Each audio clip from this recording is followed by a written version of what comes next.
Happy 2019, everyone. Hello, my name is Holly Ravensloot. I am the branch chief for the Energy Policy and Evaluation Branch of the Office of Community Services Division of Energy Assistance. On behalf of OCS, oh my goodness, OCF, I don't know who that is. I would like to welcome you to today's webinar providing a step-by-step instruction to fiscal year 2018 LIHEAP Performance Data Forms Performance Measures modules. Today's webinar will have two presenters, Melissa Torgerson of Verve Associates and Dan Bausch of Apprise. Today's webinar has four purposes. The webinar will provide an introduction to Module 2 of the Performance Data Form, otherwise known as the Performance Measures Report. All state grantees are required to complete the Performance Measures Report each year as part of the federal LIHEAP reporting requirements. And this webinar will discuss how this is related to other reports. Second, the webinar will provide an in-depth overview of the performance measures, reviewing each item that you will need to report line by line and steps to report accurately according to the instructions. Third, the webinar will highlight key things to remember and keep in mind to avoid common reporting issues with your performance measures. Finally, we will briefly highlight the third optional module where you can optionally report additional performance data. The audience for this webinar are new LIHEAP coordinators and staff who have not worked on the performance measures, as well as coordinators and staff that would like to review the requirements in detail to understand all of the instructions and avoid any reporting issues. Next slide. Today's webinar is the second of 4 different webinars that we are offering on completing the fiscal year 2018 performance data. The first webinar, held in December, provided detailed instructions to the grantee survey. That is available on ACF's LIHEAP training page. If you are already familiar with performance data form and the instructions, the final 2 reminder webinars, planned for January 10th and January 23rd, will provide a brief 30-minute review of the requirements and nuances. These webinars are intended for experienced LIHEAP coordinators and staff who want a quick refresher on the main items to keep in mind. Our hope is that these training opportunities are helpful. Thank you for your time and for joining us. I believe I'm turning this over to Melissa. Hi, thanks, Holly. Good morning. Happy 2019. We're going to kick off with a very exciting webinar. This is a 90-minute webinar or so. The slides are available for download under the handouts in the GoToWebinar sidebar. So if you go to the sidebar of your GoToWebinar screen and look at the handout section, you can go ahead and download these slides if you'd like to print them and take notes or just have them for after the session. The webinar is being recorded today, and it will be published on the ACS YouTube channel. There are several opportunities to ask questions and ways to ask questions during this webinar. I personally, and I think we at Apprise personally, would encourage you to ask questions as you have them by typing them into the GoToWebinar question box. Every one of these slides has a number in the corner. You'll see the number 4 in this one. So if you want to refer to a certain slide, you can use that number. Submitted questions that go into that question box will be reviewed and responded at the question breaks or through an email from Apprise. So even if we don't get to your question during a break, or if it's very state-oriented and may only be relevant to you, we will go ahead and contact you via email. You can also click the raise your hand button during a break to be called on to ask a question over the phone. And if you go to the next slide, you'll see that we've kind of laid out here. The question box is there on the left highlighted, and you can just enter a question in, and Julia, who's running the webinar, will clue Dan and I in that there's a question to be asked, and we'll figure out how best to answer it. If the sidebar is minimized, it'll look like it does on the right. You'll just see a little tiny box, and all you have to do is click that orange arrow and it'll expand it. You'll also notice the hand, if you go back at the bottom of that, of each of those little tiny sidebars, it looks like a hand with a green arrow, and that's how you would raise your hand to be called on to ask a question verbally. So we'll go to the first section of this webinar, which is the basics of the LIHEAP Performance Data Form. So to give you just a little bit of background, this is an annual report that all states grantees in the District of Columbia must submit to Health and Human Services. The performance data form consists of 3 different modules. And so you heard Holly talk about us already giving some training on Module 1, which is the grantee survey. Module 2, which is what we'll focus on today, are the LIHEAP performance measures, and Module 3 are the optional LIHEAP performance measures. Many of you who have been around a while are familiar with the grantee survey. It's been submitted by grantees since the 1980s, but the performance measures data, Modules 2 and 3, were first required, or Module 2 was first required for the 2016 reporting cycle. The data that we collect in this report are published in the annual LIHEAP reports of Congress, so there are people seeing this data. It's also published in the LIHEAP data warehouse, where you can go and make charts and tools and graphs and use it to communicate with your stakeholders. OCS and others also use this data to respond to congressional and White House inquiries, so it's important for this information to be as accurate as possible. This is Dan Bausch. There are 3 types of data that need to be reported in the performance data form. Module 1, the grantee survey that we talked about in December, asks for fiscal information on the sources and uses of funding. And then Module 2 asks for performance information on the impacts of LIHEAP on the recipient energy burden. And Module 2 also asks for information on maintaining or restoring home energy service. In the performance data form, Modules 1 and 2 are required by all state grantees, and Module 3 is an optional module where you can provide additional information if you so choose. When is the performance data form due? Each year it is typically due at the end of January. And you can see the date listed here is January 31st for this year's 2018 report. So OCS is expected to issue an action transmittal with the instructions for the fiscal year 2018 report. Right now, the form is available in the online data collection system, OLDC. So you can go in and initiate your form and enter information. And grantees are encouraged to prepare their data to submit their reports by the end of January. So what's changed from last year? Good news is that there are no changes to the fiscal year 2018 performance data form. So the requirements remain the same as those for last year's fiscal year 2017 report.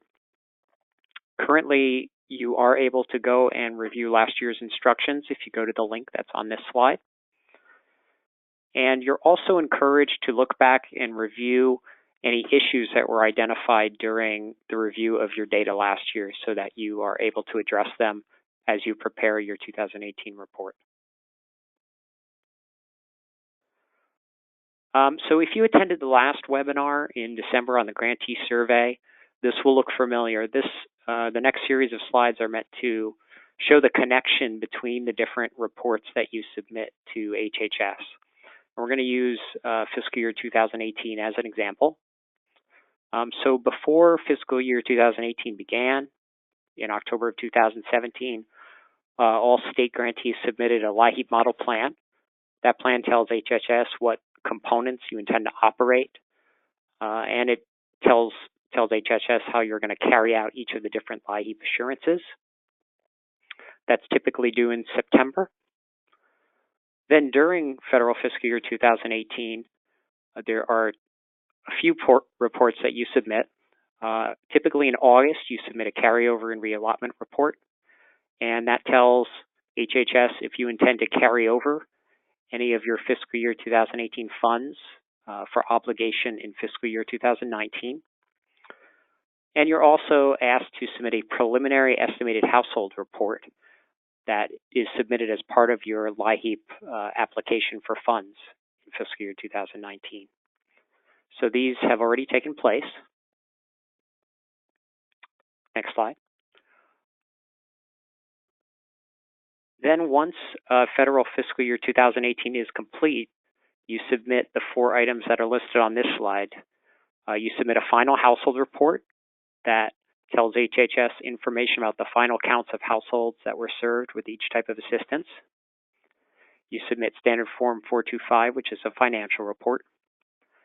And then the last 2 bullets, you submit the performance data form with the grantee survey explaining the sources of funds, how those funds were obligated, and the average benefits amounts provided during fiscal year 2018. And then the focus of today's webinar, Module 2, provides information on the energy burden of assisted households and how LIHEAP assistance help to maintain or restore home energy service. So put together, all of your reports should tell a consistent story about your program. And here's an example on this slide with heating assistance. The model plan that gets submitted before the fiscal year starts indicates that you'll provide heating assistance. It will tell HHS how much of the funds you intend to allocate to heating assistance. Then the grantee survey reports the amount obligated to heating assistance, the average benefit that was provided to households that received heating assistance, and the income cutoff for eligibility for heating assistance. Then the household report would say how many households were assisted with heating assistance, as well as how many applied during the federal fiscal year. And then finally, the performance measures will indicate that LIHEAP assistance reduced the energy burden for households by a certain amount, and LIHEAP resulted in occurrences where service was restored or loss prevented. So this is just meant to show the connection between all the different reports. Now we're going to go on to some reporting rules for Module 2 to keep in mind as you prepare your reports. Okay, so Module 2 asks grantees to report on the following LIHEAP outcomes. Remember that what Dan said, this is, in your household report, you're saying what you did. In your grantee survey, you're saying how much money you put towards it. And what we get to in Module 2 of performance measures is how it changed the conditions of the households that you're serving. And in this case, we're looking at the reduction of home energy burden, the restoration of home energy service, and the prevention of loss of energy service. And so we have this, because we're looking at these kind of 3 pieces, Module 2 is kind of cut up into 3 sections. Section 5 looks at energy burden targeting. Section 6 looks at restoration of home energy service, and Section 7 looks at prevention. Grantees must complete the information in Sections 5, 6, and 7. Those are all required in Module 2. So, as I mentioned, Module 2 is designed to obtain performance data. So this is how are you affecting the conditions, attitudes, knowledge, behavior, actual outcomes on the families and individuals that we're serving.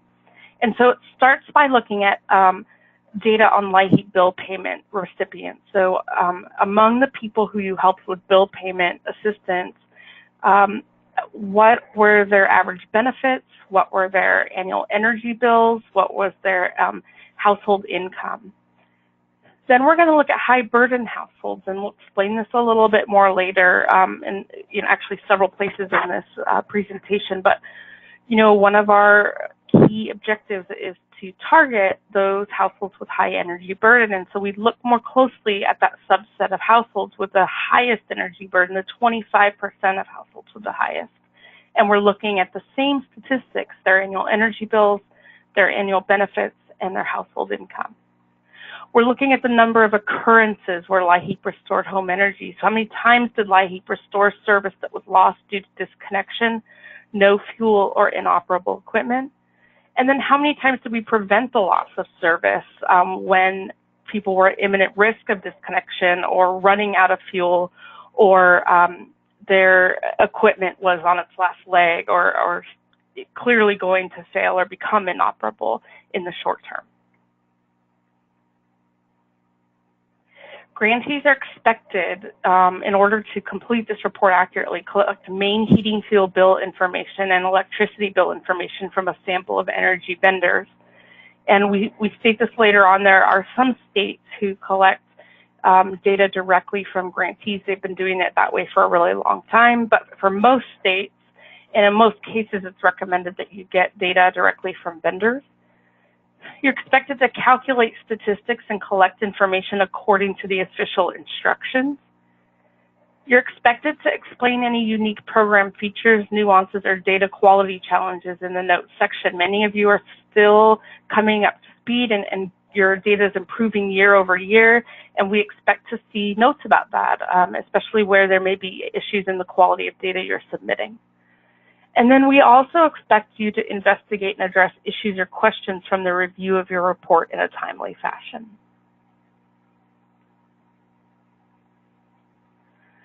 So we're going to kind of go into these in some details. The first piece we hit on is collecting main heating fuel bill information and electricity bill information from a sample of energy vendors. So we're going to, for a while, we're going to exclude here those few states who collect it directly from their clients. So we're going to talk about now those of you, which is most of you, going directly to the vendors. We expect you to identify the top energy vendors for each fuel based on the number of LIHEAP households and percent of LIHEAP households served. Remember that we're not saying you need to go out to every single vendor and get every single person's bill. We want you to get those bills from the largest vendors you have. And if you need to figure out how to select those vendors, there's a link here that will help you go in and figure out who those might be in your state. You're to request data from those top vendors for each fuel type, and then you're to use that data to calculate and report average main heating fuel bill for each fuel type, as well as the annual electricity bill. So that's a really important piece. Some of you only pay on the main heating fuel bill, but so some of you may only give a natural gas benefit. But in order to complete this report, we also need those household electric bill data. So that's something to keep in mind. To submit requests to vendors, grantees need to collect the following from your clients or your bill payment recipients: their main heating fuel type, their main heating vendor name and account number, and the electric vendor name and account number. On this slide, we wanted to show a picture for you of the different types of data that are being brought together to produce your performance measures report. You have to bring together household information that you collect from applications and store in your data systems. You're going to need information on the benefits that you furnish to households. You're going to need information on the home energy status. Was the household disconnected or out of fuel? If you provide equipment repair and replacement, you'll need information on if a household received those services. And then right in the middle in the green, you can see that you need to connect the data you receive from your vendors, the main heating bill and the electricity bill, with these other pieces of data to be able to produce the report. So this is a good slide to refer to when you want to see the data elements that are needed and provide them to your staff that might be working on the report. I also want to just piggyback on what Dan said. We have all these templates available to you.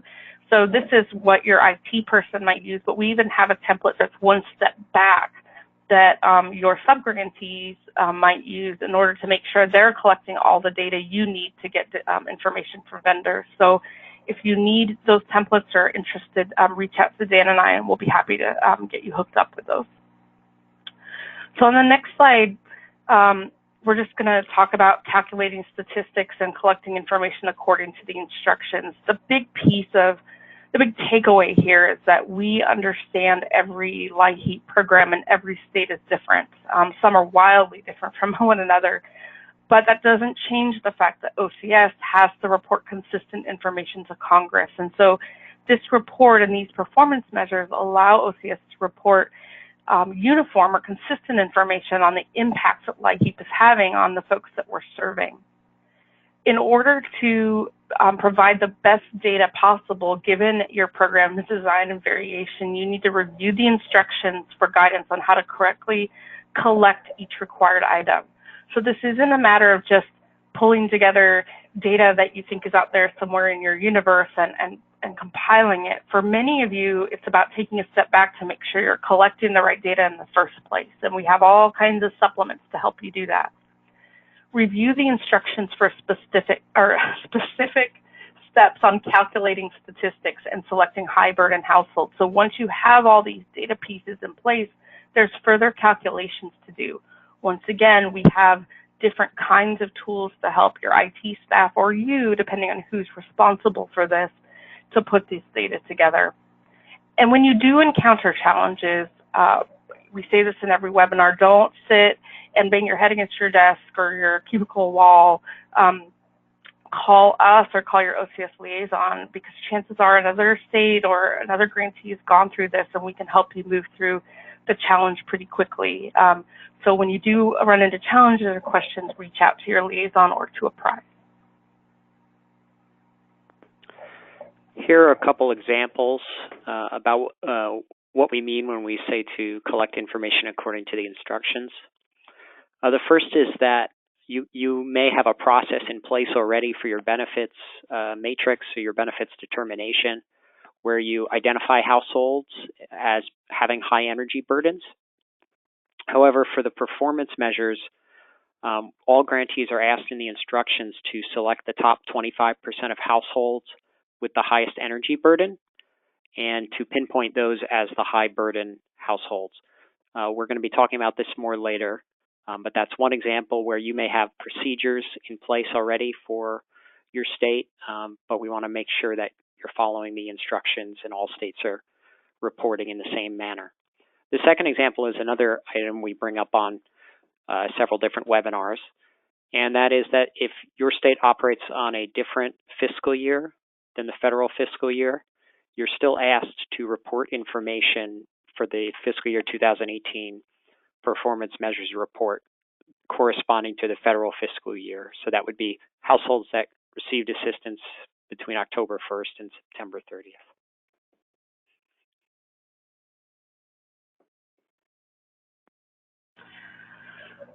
So number 3, explain unique program features and nuances. Once again, if all of these reports have a notes section, including the performance measures portion of the performance data form. And so this is a section you would use liberally to explain reported information that is out of the ordinary, where there may be data quality issues, and we'll give you some examples of what those might be. If something generates a warning in OLDC, but you know it's correct, that's always a trigger that you should be adding a note.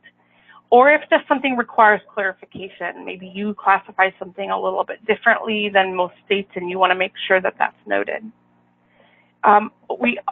We always want you to put a notes in the notes section. There's really 2 reasons. First, as you all know, a prize goes through after the report has been submitted into OLDC and kind of does a thorough review of your data. And if there are any kind of validation issues or things that look unusual, the first place they're going to look at is there a note about it, so that we don't have to call this grantee and ask them a question. But also, OCS uses the notes in the report to Congress so that when a legislator sees your data, those notes add really important context, especially if you're very different from other states around you.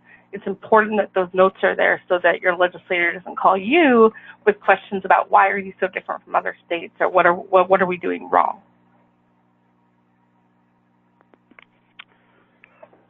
Here's 2 other examples. You may have been unable to collect the electric bill information from one of your larger electricity vendors that provided electricity to most of the households in the other fuel main heat group. So the result is that there's a small sample size for that group.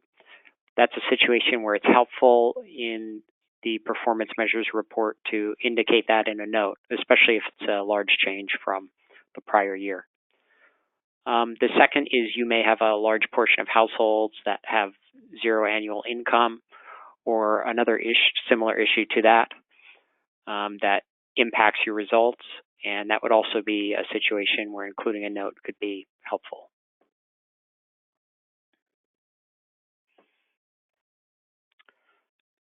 If issues or questions are found during the review of your report, OCS does expect that you'll be able to review your data, to answer questions, and to correct any issues that are identified.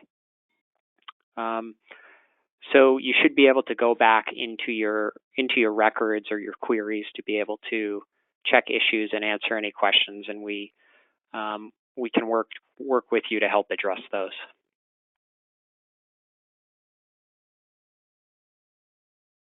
Now we're going to move into the report, and we're first going to go over Section 5, which is energy burden targeting.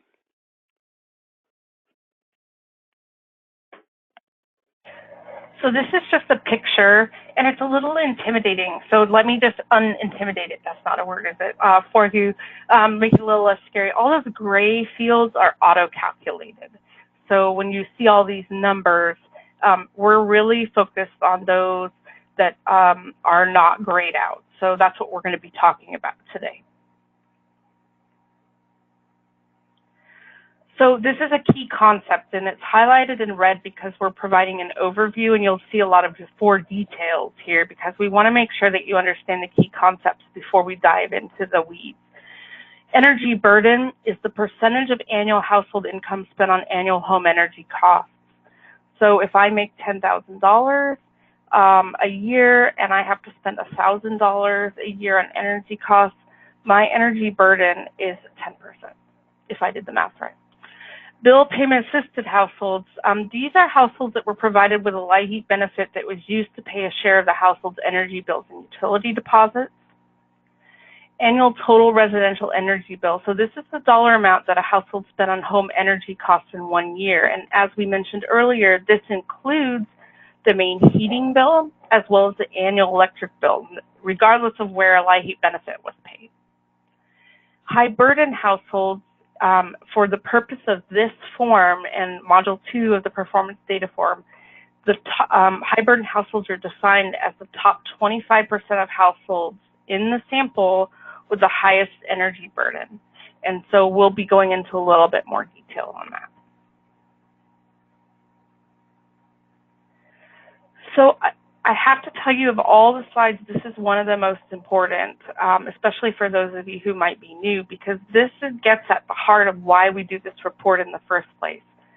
The LIHEAP statute doesn't give us, as many of you know, it's sometimes frustrating, a lot of direction in terms of the yeses and nos and what we do, but this is very clear guidance in terms of the purpose of our program, and it's to assist low-income households, particularly those with the lowest income that pay a high proportion of household income on home energy in meeting their immediate energy needs.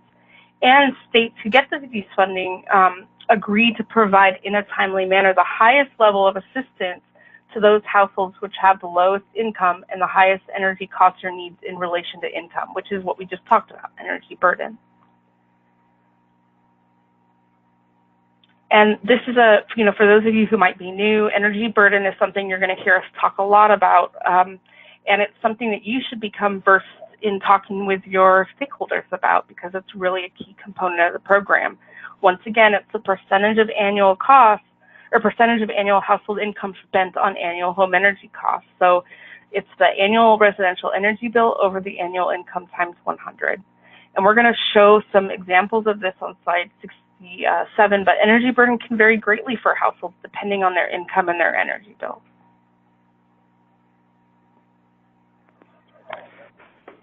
So the goal of Section 5 is to give you information to help understand how LIHEAP benefits impact the energy burden of recipient households.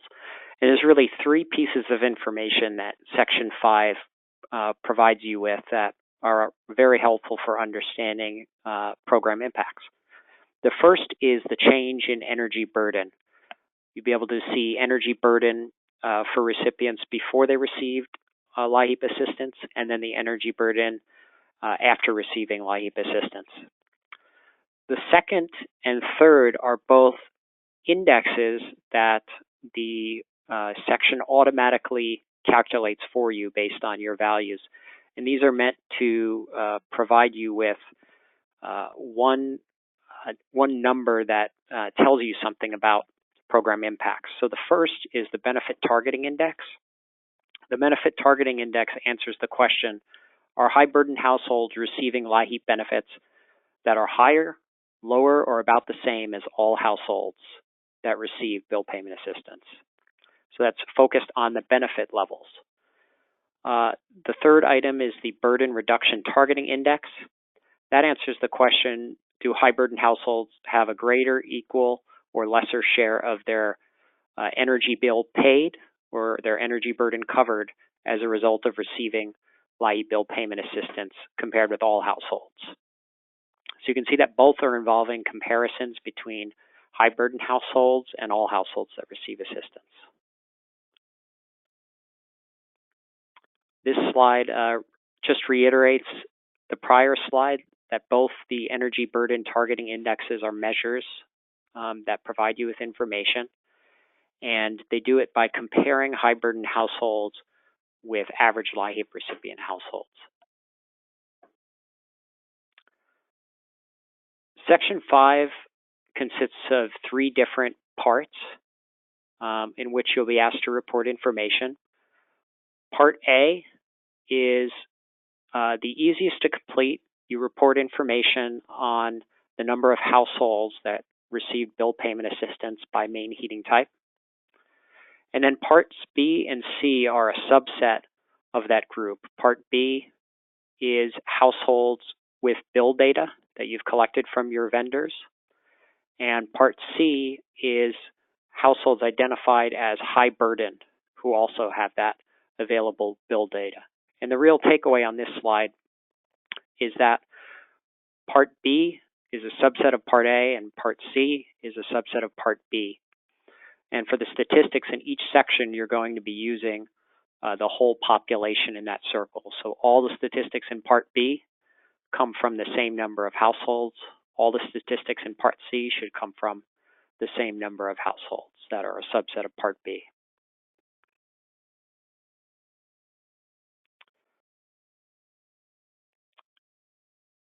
So as you report those statistics, the performance measures report is going to be comparing information from part B and part C to produce the 2 targeting index results. And again, the purpose is for comparisons. So we're going to speak more about the instructions for doing that. Now we're going to go into part A, which is all LIHEAP bill payment assisted households. Okay, so Dan has already gone through this, and we can't reiterate this graphic enough because it becomes a little confusing that we're kind of, as we move down the form in section 5, we're kind of knocking off a set of households. So the first household we're going to hit on, or set of households, is part A. These are bill payment assisted households. If you want to go to the next slide, we'll talk about what this means. This is any household provided with a LIHEAP benefit used to pay a share of the household's energy bills and utility deposits. So this will include households receiving heating, cooling, and crisis assistance, or crisis assistance benefits to pay a share of the energy bills or utility deposits. This is also households receiving heat and rent payments. This should exclude households receiving only LIHEAP weatherization assistance or energy-related equipment repair or replacement services, or SNAP households that only received a nominal LIHEAP benefit. So this is the Heat and Eat or Cool and Eat program in some of your states. You should be using this for those of you who are in the process or have just completed your household report. There's a line on there for bill payment households, and you should really be using the same definition. So whatever household you used to complete that line of the household report are the same households you're going to use in section A of this module.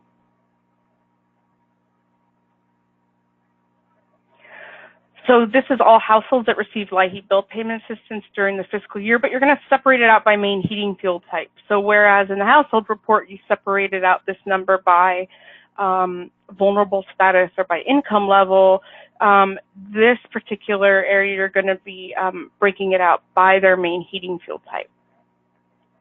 Households that received bill payment assistance but have an unknown main heating fuel type should go in the other fuels column. Now I want to highlight this because it's keep in mind that for those of you who have gone to recent trainings or who have started to actually use your data to look at your matrices, other fuels really is meant to kind of encompass things like wood or coal or lesser, some of those deliverable fuels that don't necessarily fit in the other categories. So if you begin shoving a bunch of unknown in there, you're going to skew your data. So while it's a temporary kind of stopgap as those of you maybe training your subgrantees or becoming more familiar with this main heating fuel type concept, this isn't a permanent solution. You really should have very few or no households with an unknown main heating fuel type. So over the years, that should be something that you plan on improving. I think also, we'll note later, but I'll say it here as well, if you are putting unknown households into that other fuels column, you need to put a note in the notes section. Just like in the household report, the all households category here is highlighted in red for those of you who can see it. This is auto-calculated from the counts across your main fuel type. So this 390,000 number, you won't be putting in, the form will auto-calculate it for you. This is where we start talking about linkages to other reports. Remember I mentioned that in the household report, you're going to be putting a count of bill payment assistance households in your household report. It should match Part A, all households, of your Module 2, which is why it's important to use the same definition for bill payment assistance across both forms. So Part A is asking you to report an unduplicated count of households. Another way of saying that is that each household should only be counted one time, even if a household received multiple benefits. So we'll show you an example on the next slide. If you look on the left-hand column of this slide and go down, there are 4 households, household A through household D, and they each receive different types of benefits, different mixes of benefits. When you are looking at bill payment assistance and reporting an unduplicated count, you only want to count each household once that received assistance to help pay a share of energy expenses. So in this example, household A received 3 heating assistance benefits and a year-round crisis, so that would be counted as bill payment assistance. Household B also received heating assistance, cooling, as well as weatherization. Since household B received heating and cooling, it would be counted as having received bill payment assistance. And household D received expedited or fast-track heating assistance, so that also would be counted.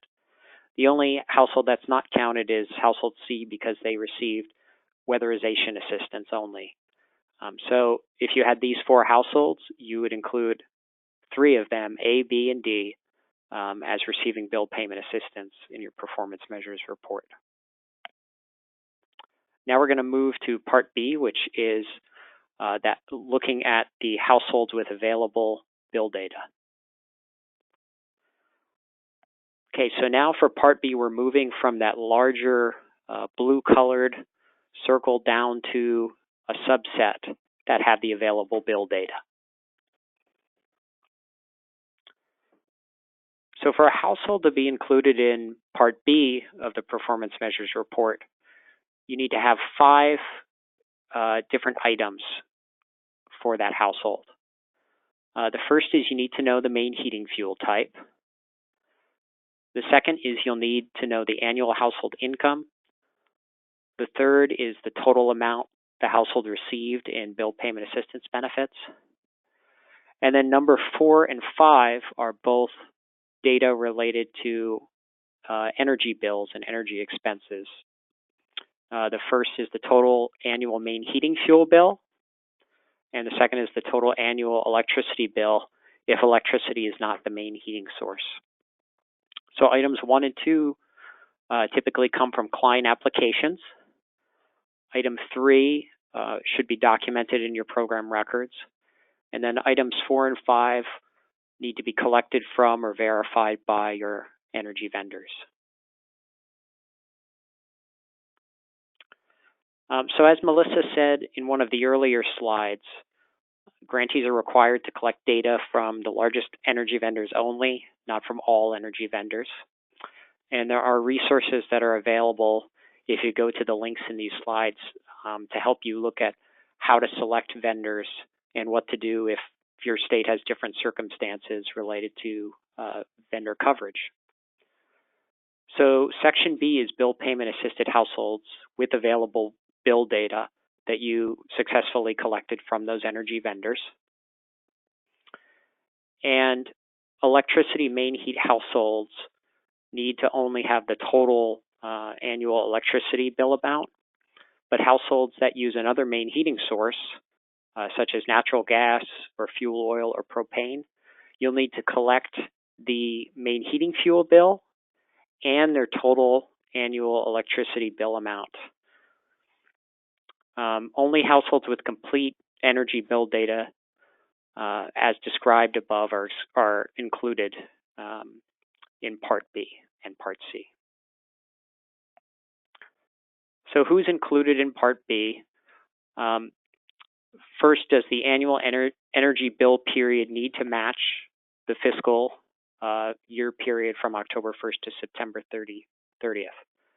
No, you do not need to collect an annual bill amount from your energy vendors that corresponds to October 1st to September 30th.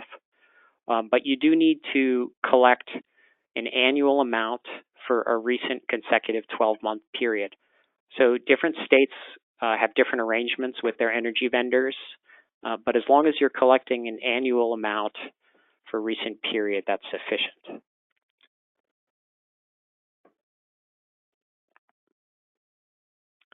Okay, now we're going to look at an example.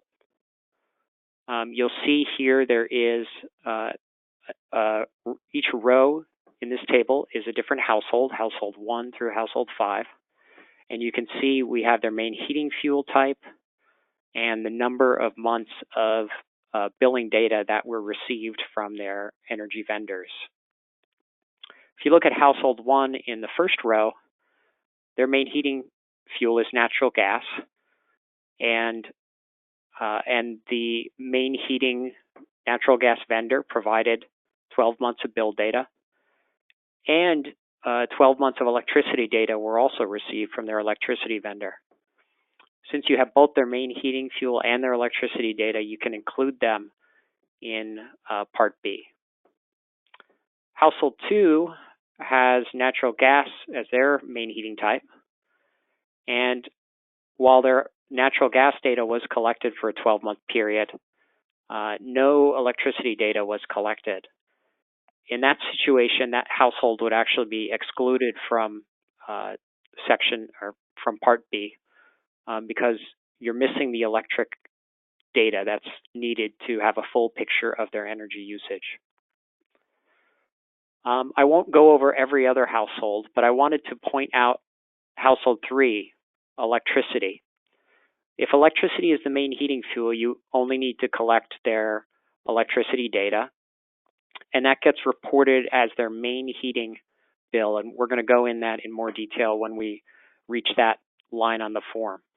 But this is a really helpful slide to provide to your IT staff working on the report to show them which households to include or exclude based on the data that was collected. There's also another takeaway from that slide, and that is that when you begin this process of reporting, can you just flip back, Julia? When you begin this process of reporting, you're going to have a lot of those red excludes. You're not, we get a lot of panicked calls of people saying, wait a minute, I had 300,000 households in Section A, and now I'm only getting 50,000 households with complete data in Section B. Am I going to get, you know, is that going to set off alarm bells? Well, the goal over time, we understand that you're going to have a significant number, and depending on what utilities you're targeting, some of you are still improving your data collection. There are 1,000,001 reasons why this number may start out low. And so the goal over time, and what we tell people on all of our visits, is to slowly or quickly increase the proportion of households in Section B related to Section A. So over time, you want to see that number in Section B grow and grow as you get more complete information for households. So don't be alarmed if your data looks a little bit like this with a lot of red excludes. Those are areas where the good stuff is, right? I mean, that's where you get to focus your time and attention to figure out why are those numbers not better, and what can we do to improve them. So I just want to point that out. On the next slide, what we are talking about is Section B. We're actually going to go line through line. Just like in Section A, where you're reporting the number of households who receive bill payment assistance by main fuel type, we're now going down to Section B, and we're looking at an unduplicated count of households by main fuel type who have that complete data, both 12 months of their main heating fuel and electric, if electric isn't their main heating fuel type. And so this is where, you noticed in the section before 300,000, we've now gone to Section B, and there's 76,000 households because several households dropped off for not having complete information. Once again, just like the prior area, that all household section is auto-calculated, so it'll total based on the numbers you put in under each main heating fuel type.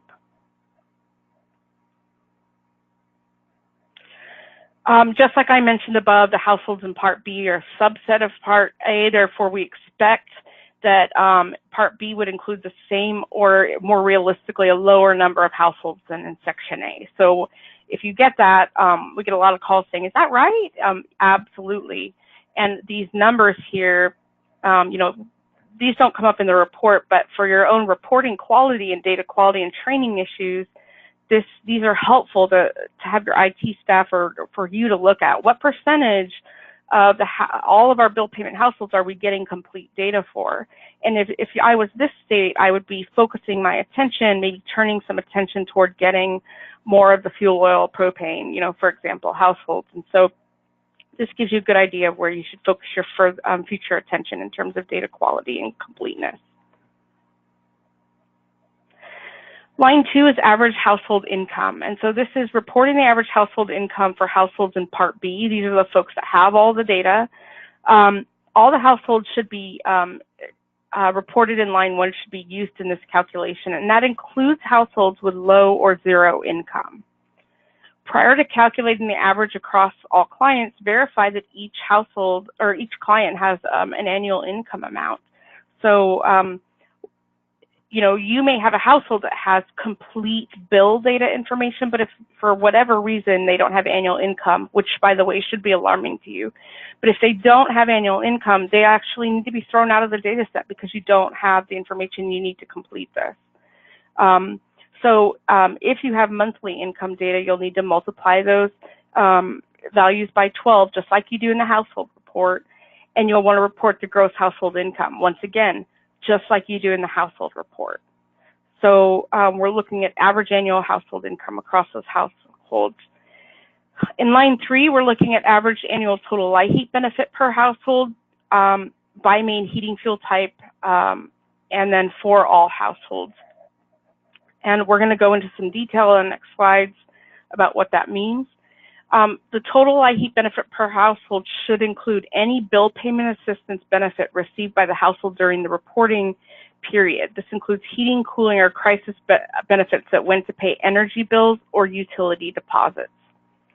It should exclude any non-bill payment assistance benefit received by the household. So equipment repair and replacement, the heat and eat, cool and eat, weatherization, none of those should be included in the total annual LIHEAP benefit.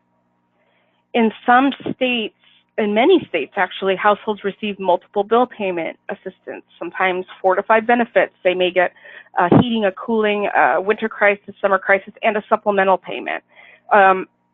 So if you're one of those states where clients get multiple benefits, you'll need to start by actually adding together the bill payment assistance benefits for each household and then calculate the average total LIHEAP benefit per household. For those of you who aren't the reporting people, this is overwhelming. I want to just say that right up front. We're talking about a lot of details. If you need help with this, or if you're the one who's going to have to report, but you're maybe not a reporting person, or you need help communicating this with your IT staff who will be putting together the report, please let us know, because we can walk through this individually with you. So in this case, this is an example that Dan has laid out about kind of calculating that average annual total benefit. If a household gets heating assistance, you would you would count that. If a household gets cooling assistance, you would count it. Crisis, emergency furnace repair and replacement does not count because it is not bill payment assistance.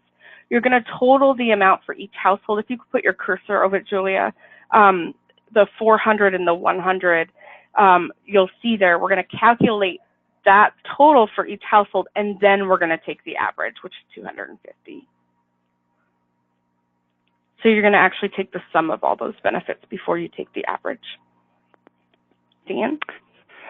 And if you look at the graphic here, up in line 1, the unduplicated number of households, what Melissa was saying earlier about if a household's missing income, it would be excluded, is each of these rows, average annual household income, average total LIHEAP benefit, all the rows in this section, the number of households that should be included in calculating that average income should be 76,742. The same thing for the benefit amount. So the same number of households should be used to calculate all of the statistics. So now line 4 is the average annual main heating fuel bill, and this is collected from your energy vendors. And this should be reported by each of the main heating types. And the real nuance here is the electric main heat households. Those households, you're collecting the energy bill from their electricity vendors. There's only one bill amount, and the instructions are asking you to put those under line 4, average annual main heating fuel bill, instead of line 5, average annual electricity bill, in order to give you all household results in the first column that are comparable to the other fuel types. So if you go to the next slide, here's what you're being asked to report for the average annual main heating fuel bill. This should include all required customer payments, such as a monthly service charge, usage charges, and taxes. What it shouldn't include are any optional charges, such as an appliance repair contract charge that's added on to the bill amount, or if a recipient purchased equipment and the cost of that is put into their monthly energy bill. The only thing that the main heating fuel bill for this report should include are the required customer payments. And then, as mentioned earlier, grantees can select and make arrangements with their utility vendors for the 12-month period and how to report that. Line 5 is similar to line 4, except you're reporting the average annual electricity bill for all of the households that use another energy source as their main heating fuel. So you should be reporting line 5 for the natural gas main heat households, the fuel oil main heat households, propane main heat households, and the other fuel main heat households. And once again, for the electricity main heat households, you're going to report their amount in line 4. So line 5 should just be $0 for these households.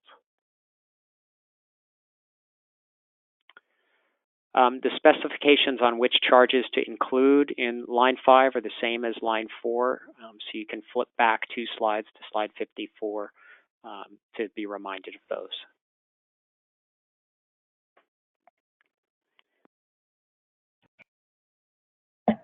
So can you go back like 3 slides, or actually 2 slides maybe? I just want to see the picture again. Oh, there you go, just right here is fine. So Dan mentioned something. I'm going to pick on Cassie Collingsworth in Texas because I know she would actually want other grantees to learn from what she did. So one of the things that Dan and I have both mentioned, but it's worth repeating, is this idea of getting your universe of households in Section B squared away before you start running these statistics. So one of the things Cassie did, and what I've seen lots of other states do, is they go through and they figure out how many households, the 76,000, for example, have complete 12 months of data. And then she went down to the next line and realized that about, we'll just say 100 of her household, of those 76 households didn't have annual income. So she tossed those out when she calculated line 2. And so now line 1 is based on 76,000. Line 2 is based on 70, we'll just say 75,000. I'm just making numbers up. And then she went down and realized that for whatever reason, they had a glitch in their data system, and there were another 100 households that don't have the total LIHEAP benefit. And so she then threw those out of line 3. And so by the time she was done, every single one of those lines in the report was calculated on a different set of numbers. So what Dan is saying is, before you even go about calculating these figures in sections B or C, you need to make sure that they have all of the data elements kind of in a row, because your ducks in a row before you count them. And so don't wait until you get down to that line to figure out which ones have missing data. It's the best way I know how to describe it. So if we go forward back, I know I keep jumping back, but these are important lessons we've learned along the way. Yep, keep going.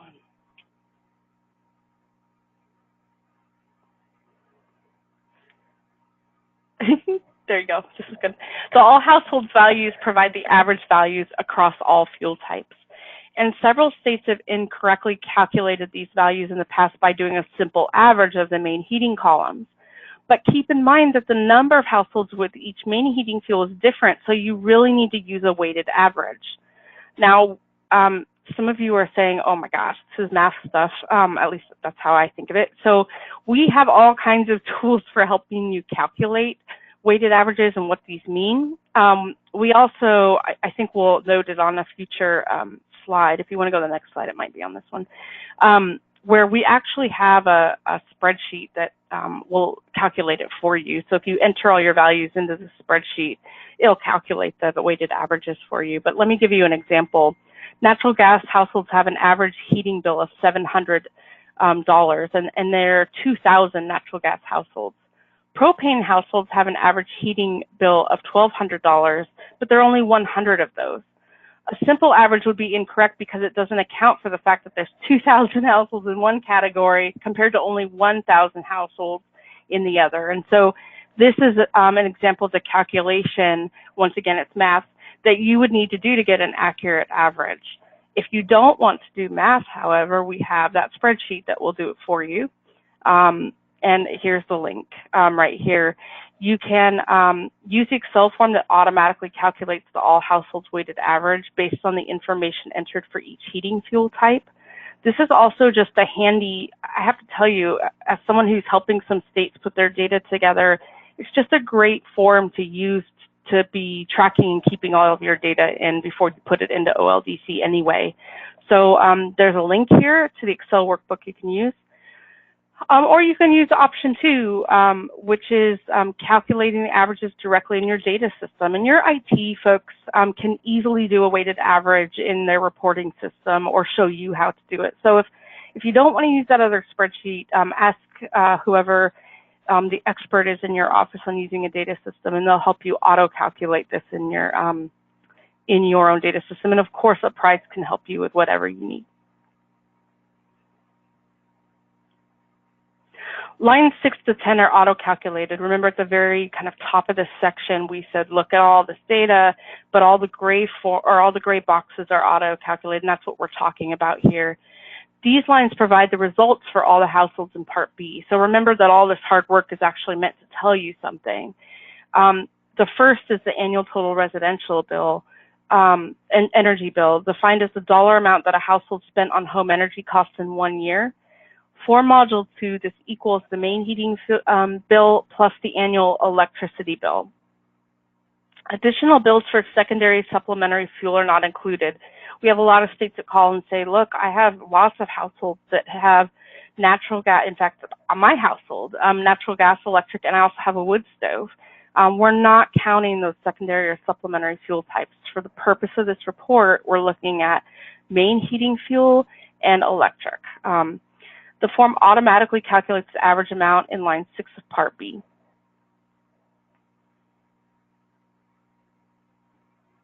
Now we're going to go on to Part C, which is high burden assisted households with available data. Okay, so here's the graphic again. We've gone from the population, Part A, down to a sample that you've collected energy bill data for in Part B. And now we're going to a further subgroup for Part C, those that are identified as high burden. So this is another key concept. What are high burdens? For the performance, or what are high burden households? For the performance data form, high burden has a specific definition that is described in the instructions. High burden is the top 25% of households from Part B with the highest calculated energy burden.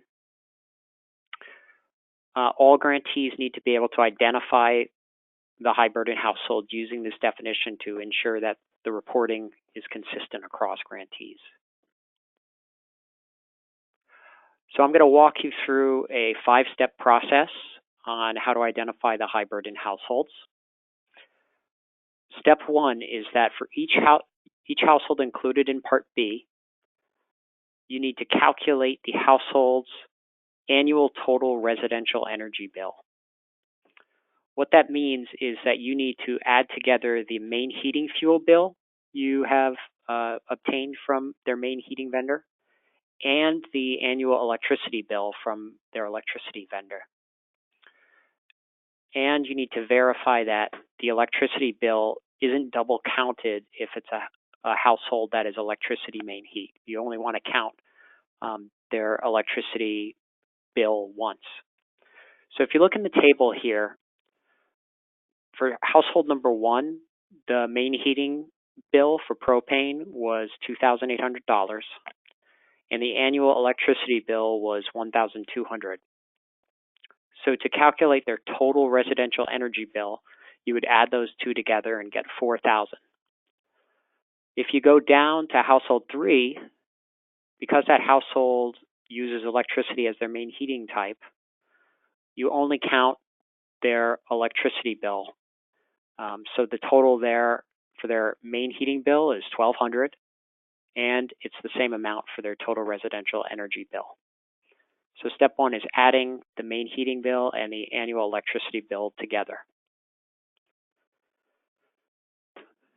Once you have that calculation done, step 2 is to calculate the energy burden for each household that's in Part B. Here's the formula to do that.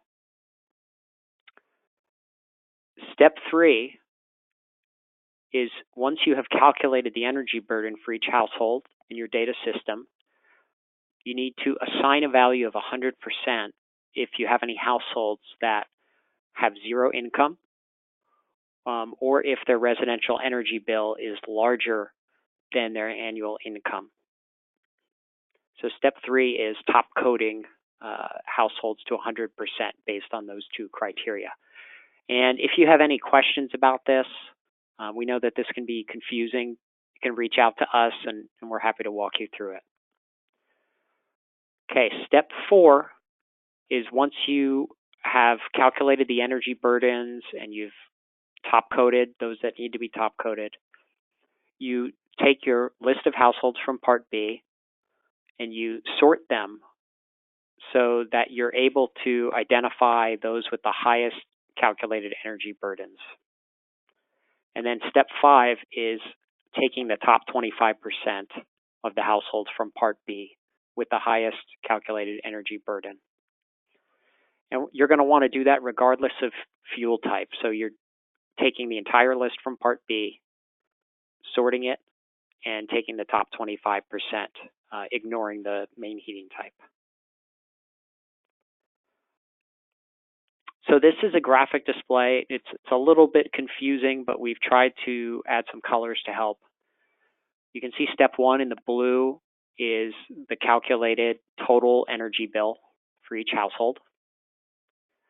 You can see right to the left of it is the annual income. Step 2 is you need to take the annual income and the total residential energy bill and calculate their energy burden. If you look at household number 1, which is third row down, their annual income is $20,000 and their total residential energy bill is $4,000. So when you calculate their energy burden, it is 25%. If you look at household number 5, you'll see an example of that top coding step I mentioned, step number 3. That household has zero income. They may be a seasonal worker. They may have no annual income, but their residential energy bill is $1,000. So for that household, you would top code their energy burden as 100%. And that's the step 3 in purple. Then step 4 is that you sort the households by energy burden, so that the highest are on top and the lowest are on the bottom. And then step 5 would be select the top 25%. So this is just a graphic way to understand this. And again, if you have any questions, let us know. So Part C should be completed according to the same instructions as Part B for each of the individual lines. So you'll see that the lines in Part C match the lines in Part B. You're asked to calculate and report average income, average main heating bill, average electricity bill. So it should be the same queries, the same series of calculations. The only difference is you're only including the top 25%. And now we're going to look at the outcome of providing this information in Part D and Part E.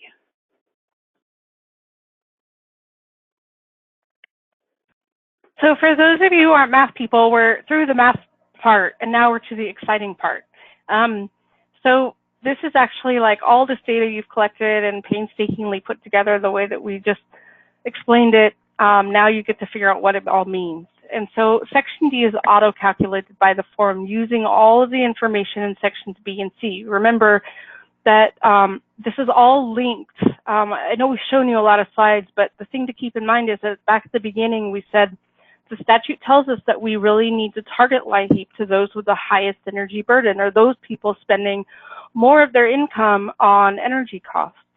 And so when you start to look at, here's all the households we're helping, here are those households for whom we have bill data, and then we're going to compare those households with those with the highest burden and begin really evaluating, are we giving higher benefits to people with the highest energy burden, in this case, the top 25%.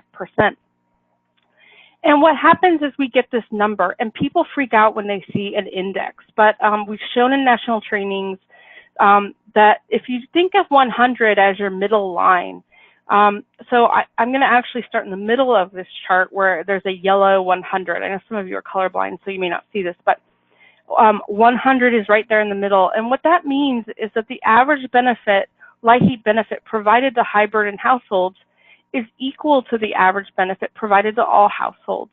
So if I'm giving $75 benefit to all households and a $75 benefit to those highest burden households, my index is going to be 100. Where we start to differ is where we get greater than or less than. Now, greater than, which is the bottom line, is our goal, right? Because the statute says you need to be targeting LIHEAP to those with the highest burden households. And so when it's greater than 100, we can say the average benefit amount provided to high burden households is greater than the average benefit provided to all households. And it really is it's easier than we think. So if the index is 138, let's just say, all that's saying is that we're giving 38% higher benefits to high burden households. Now, when we go to less than 100, you have to do some subtraction instead of addition, right? So the average benefit is lower than the average benefit provided to all households. So if I have a score of 90, what that's telling me is that I'm actually giving high burden households 10% less than what I'm giving average households. Now we prevent, just so you know, the performance management implementation work group, a group of your peers actually helps the prize put together a snapshot that puts all of this in plain language for you. But many of you want to know the kind of background of what's that number mean, and that's really what this slide is about. And now we'll talk about burden reduction. Remember that we're talking about two different things. I may give Joe twice the benefit. I may give Joe, who's a high burden household, $40, and I may give Jane $20. But that doesn't mean that I'm paying more of the energy bill. If Joe has a huge energy bill, that $40 may not go as far as Jane's $20. And so here we're talking about burden reduction. We're not just talking about how much more of a benefit we gave them. We're saying how much more of the energy bill did we pay? And so once again, 100 is that kind of baseline. If I have 100, if I'm covering 20% of Joe's bill and 20% of Jane's bill, I'm going to hit 100. Greater than 100 means that I'm actually paying a higher share of high burden households. So if Joe's the high burden household and I have 138, I'm actually paying 38% more of the energy bill for Joe than I am for Jane. Less than, once again, if we say there's a 90 here, I'm actually paying 10% less of the energy bill for Joe than I am for Jane, who's an average household. Once again, this is a little bit harder to get your head around. And to be honest, many of you may see what we typically see in states is that many people are paying higher benefits. Their matrix is designed to give higher benefits, but we see lower shares of average energy bill paid. And as you get this data over time and you learn about what the energy burden is for high burden households, you can target your matrix so that you're actually covering a higher share of those bills. This is where the good stuff is. So we've gone over a lot of information, a lot. I also want to just say, I know we'll say it later again, but a prize, some of you literally hand this off to your IT staff or reporting staff. Some of you are laughing at me right now because the idea of having your own IT or reporting staff is a joke. But for those of you who do hand this off to, say, a developer or a software developer, we have in the past taught and still do talk with your developers if that's an easier thing so that you're not having to translate. We're going to go to questions now, I think. Dan and Julia? Yep. I see one question about zero-income households and if they're included. There's a distinction between zero-income households and households that are missing a type of information. So when we were talking about excluding households or throwing households out from Part B, that was if a household was missing information and couldn't be used in calculating a statistic. But a household that has a very low income or zero income for seasonal work or another reason would still be included and would factor into the averages. I think for now we will keep moving along and then we'll have another question period at the end.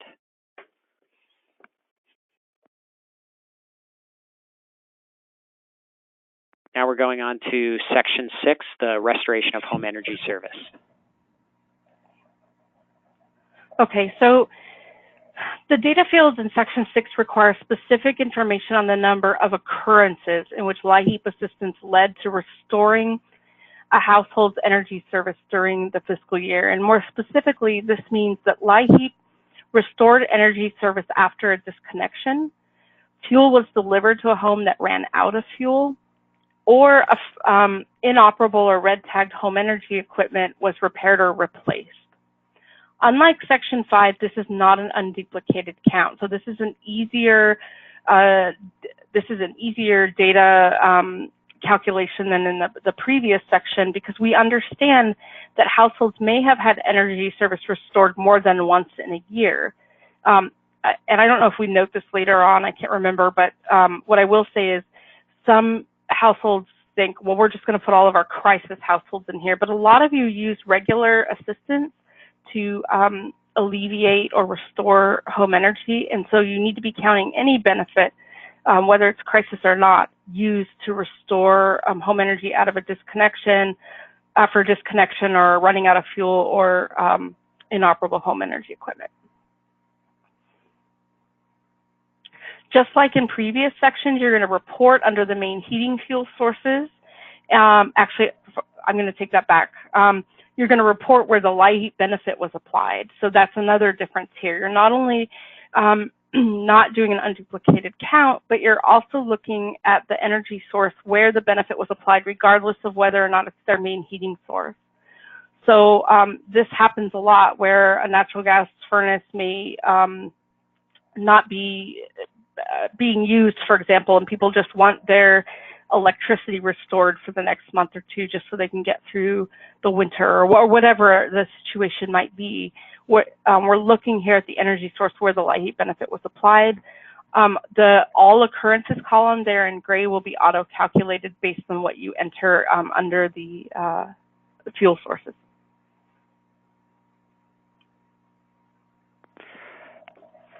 So as Melissa was saying, we want you to really understand that Section 5 is different from Section 6 and 7.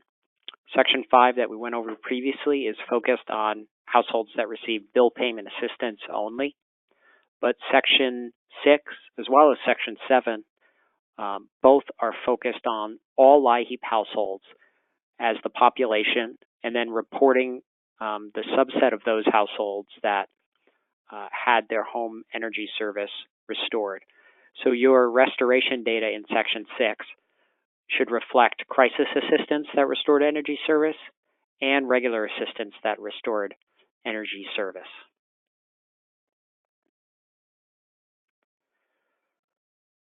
In line 1 of Section 6, you're asked to report about the number of occurrences where energy service was restored after a disconnection.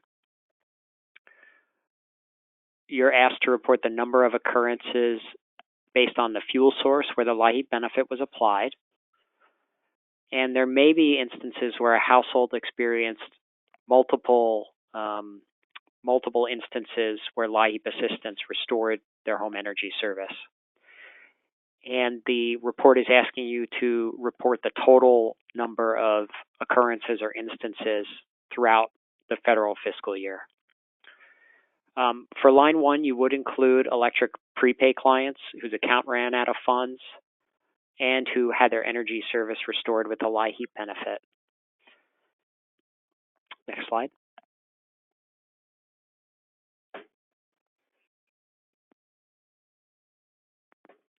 Go ahead, Melissa. No, it's okay. I want to mention that in line 1, this data normally comes from the client. So you're going to collect this at the time of application when a client checks that they've already been disconnected, or when you're doing the intake and the intake worker collects that they've already been disconnected, or whatever the situation may be. However, there are a few states, I'm thinking of Kansas, where the utilities have volunteered to provide this information. I do want to just say it's not the norm to go to a utility to ask for this information. It's not easy for them always to provide. So for most of you, you will be getting this from the client application. And we know that's not always perfect, but that's where you're going to get it. On the second line, we're talking about fuel delivered to a home that ran out of fuel. Once again, this is generally on the application where someone says, I'm completely out of fuel. Grantee should report on the number of occurrences in which the LIHEAP assistance resulted in the delivery of fuel after the household had run out of fuel. The number of occurrences should be based on the fuel source where the LIHEAP benefit was applied. So that would be propane or fuel oil. In most cases, households could have experienced multiple instances. So in some cases, a household may have received a regular benefit at the beginning of the year after the summertime when they had been out of oil for a few months. And then they may receive another delivery in the winter time that's a crisis benefit. Both of those would be counted as separate occurrences under this form. Once again, this is something that most of you will get from the application, although there are some states who use statistics like relight or restart up of the oil. I can't think of the word, but there are other proxy statistics they can use, but most people get it from the client. It's self-reported on the application. Restoration of home energy service for line 3. Grantees should report on the number of occurrences during the fiscal year in which households had inoperable heating or cooling equipment repaired or replaced using LIHEAP funds. This is based on the fuel source for the equipment that was repaired or replaced. Once again, this could have happened multiple times. That's in terms of inoperable equipment, that's not normal, but it could happen where you have inoperable equipment fixed more than once or replaced more than once in a year. For example, you may go out and repair it once, and then it may break down again, and then you may replace it, for example. Red tagged energy equipment is considered inoperable, so that's an important distinction. Grantees with equipment repair and replacement programs that include repairing and replacing inoperable equipment should report information here. And this may require coordination with your weatherization partners. So I'm going to pick on West Virginia right now, who has part of their energy assistance component, part of their crisis program is an equipment repair and replacement. And they also do equipment repairs and replacement through their weatherization component. So they're needing to get information for both of those pieces, and some of that requires coordination with their Department of Energy. Once again, we've sent out a spreadsheet to help you. We have a spreadsheet of data you need from your weatherization partners to complete all of your required reports, and we can send that to you and help you talk through it with your weatherization partners if needed. Section 7 is talking about the prevention of loss of home energy service. This is a little bit trickier. The data fields in this section 7 require specific information on the number of occurrences. So once again, we're not talking about unduplicated households. In fact, we probably expect to see more occurrences here because there are many households who come in, and every time they come in, they have a past due or disconnect notice, or they are at 25% of a tank or less. That's what some states use their criteria. Or their equipment is on the last leg. Or they have a very old furnace or a very old oil burner, whatever it is, that we know is not going to make it through the winter or through one more winter. And so grantees have some flexibility in defining criteria for being at risk. I want to point out here that we talk about the idea of the word imminent here. So it's easier with utilities where you can see a tangible past due or shut off notice. It's a little bit harder with deliverable fuels, but there are a lot of criteria like 25% of a tank or less. When we get into equipment repair and replacement, it can get tricky. And so we can give you, there is a supplement on this, but we can give you some ideas of how other states classify preventive equipment repair and replacement. And once again, we expect actually that many households will have their loss of service prevented more than once in a year. Just as with the others, we're going to have you fill in the numbers underneath the energy source where the LIHEAP benefit was applied, and the all occurrences column will auto-calculate.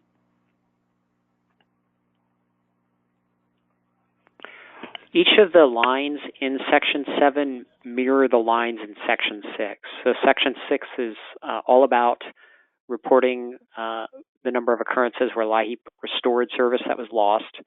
And Section 7 is looking at households that have not lost service but were at imminent risk of losing service. So as mentioned previously, you want to look at your complete LIHEAP-assisted population and count up the number of occurrences where loss was imminent, but LIHEAP prevented it.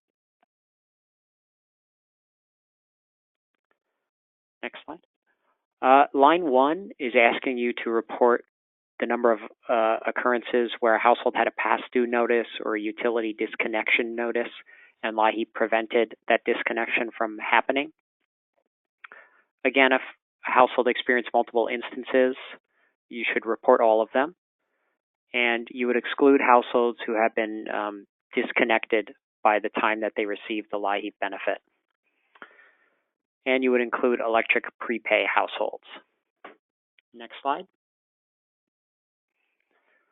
Line 2 is the imminent risk of running out of fuel. Grantees should report the number of occurrences where a household received fuel as a result of LIHEAP assistance and was at imminent risk of running out of fuel. And you should exclude households who already had run out of fuel by the time they received the LIHEAP benefit. And finally, line 3 is where you would report on the repair and replacement of operable home energy equipment. This is another instance where you want to only report occurrences where the household had working equipment that was still operable. And you want to exclude any repairs or replacements of red-tagged energy equipment that was inoperable. So this data may require you to coordinate with your weatherization partners to be able to successfully report this. Now we're going to do a fast overview of optional Module 3. So fast might be an understatement. Module 3 is an optional module that allows you to voluntarily report supplemental information that complements required performance measures data in Module 2. So when the performance measures work group kind of set out to look at what data was important to really understand the outcomes of your program and make changes, some of the data they asked for was going to be challenging for grantees to collect, or we wanted there to be a way for folks to collect it and a framework to collect it, but didn't want to make it required. And so this is really data that if you're collecting, it'll help you further analyze the data that you're collecting in the rest of Module 2, and so encourage you to take a look at it. One of the things that we look at here are average annual energy usage. So we're not just looking at the bill, which is what you're collecting in Module 2, but you're actually looking at consumption, which helps give some really valuable context into energy burden. The number of households using supplemental heating and air conditioning, many of you said, look, we understand that on the main form, we don't want to look at a third heating source, but it's really important to us to do that internally. And so this form lets you do that. The unduplicated count of restorations and prevention. Someone said, look, I understand that my household can come in more than once and have this, happen more than once where a payment will restore home energy or prevent home energy loss. But we really want to understand the number of households this is happening to, just not the number of times it's happening.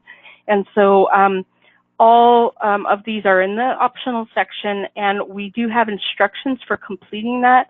And that is something that Apprise is working on, is helping grantees find ways to interpret and use that data. So if you need help, give us a call, and we'll be glad to do that. Final reminders. So just a reminder that this is due in OLDC on January 31st. This includes both the grantee survey and the performance measures form, so modules 1 and 2 of the performance data form. OCS is expected to publish an action transmittal with the instructions. Remember that the performance data form must be entered, saved in OLDC, certified by the appropriate person, and submitted by the appropriate person, so leave yourself some time to do that. If you need an extension, make sure you reach out to your liaison. There are no changes to the 2018 performance data form, and the requirements stay the same as those for last year's 2017 form. OLDC does have validation checks in it, including warning messages and fatal error messages. This slide explains what each of those are. Warning messages just alert you to a potential problem. Fatal error messages mean that there's inconsistent data that has to be addressed. These mainly impact Module 1, but if you have any questions, reach out to us. If a warning message appears, that's something you should investigate and potentially include a note. And if a fatal error occurs and you're not sure what's causing it or how to resolve it, contact us at Apprise and we'll work to help you address that issue. After you submit your report, Apprise will review it and will email you to alert you of any issues. It's expected you'll provide a response, and once your form is confirmed to be complete, your liaison will accept it in OLDC, and your information will be compiled for the LIHEAP report to Congress. Next slide. We said there are lots of resources. Here are all of the links. There's lots of collection guides and supplements. If you need help finding some of these or digging in, let us know. On the next slide, I believe we have a check before you submit document, just like we do for other reports. The link is here. This allows you to go through and check to make sure that pieces of your form are correct prior to submitting. And we expect you to review and address OLDC warnings and errors.